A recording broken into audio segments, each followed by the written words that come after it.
Hello, beautiful. Welcome to the Prosperous Womb. So today, let's talk about how high-end coaching clients stop trusting us. Like, what is it that we do that makes them not trust us, and that energy repels them, and it drives us to start asking how to attract high-end coaching clients. Where do I find high-end coaching clients? How do I get high-ticket coaching clients? Where are all the coaching clients in my business? So we'll go online and start doing all of the things. This one thing will stop you from sabotaging your coaching business and being the person whose high-end coaching offers are found by high-ticket coaching clients. So what is this thing? I'll use an example from my own coaching business from 2017. So in 2017, I started selling high-ticket coaching offers. I decided, you know what, I want to work exclusively with high-end coaching clients and have a few offers for other people who did not want to invest at the $25,000 level. So I went from $15,000 for a year to $25,000 for 6 months to work with me to support clients to create 10K months in their businesses. I was working with attorneys, with accountants, with coaches, with whoever. If you were a woman and had a business, I was working with you. And so one day I attracted into my space a client who wanted me to reduce the investment to work with me. So in the sales conversation, when we got to the part about the investment, because I don't hide my fees, they're on my website, I talk about my fees in my messaging. So by the time you get on the sales call, you know whether or not you're ready to invest with me. But at the time in 2017, I wasn't so clear, okay? It's been a couple of years, so now I can, act like, oh, I know what I'm doing. I did not know what I was doing then. So she got on the call with me, and she was a coach. She was actually a business coach. I don't work with business coaches, I never have.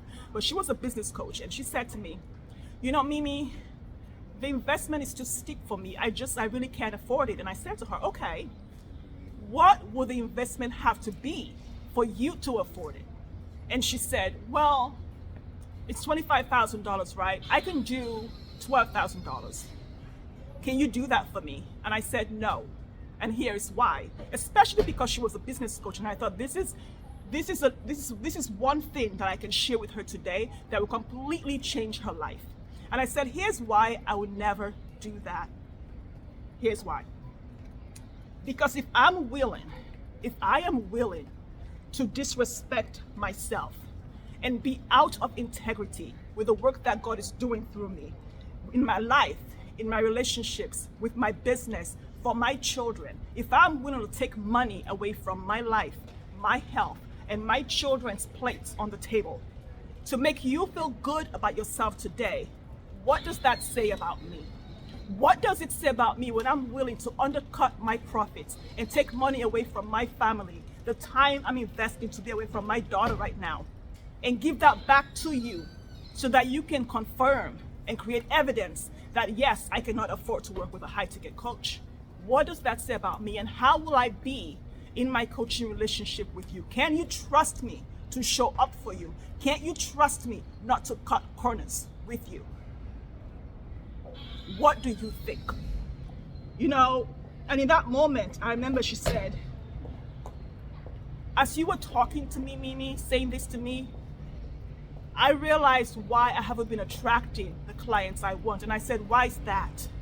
And she said, because every time I reduce the investment to work with me in a sales conversation or anywhere else, I immediately imagine myself shrinking the offer, what I'm not going to be willing to do for this client. And I never realized I was being out of integrity with myself. So thank you.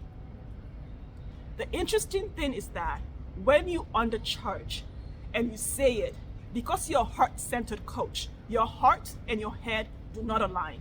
And you're immediately out of integrity, because you know at that point, you're going to take away at least 30 things from that package, or 10 things, or 2 things from that package that you're not going to be willing to joyfully do for your client. And the 1 or 2 things you take out are the main things that your client needs to create the result that she wants.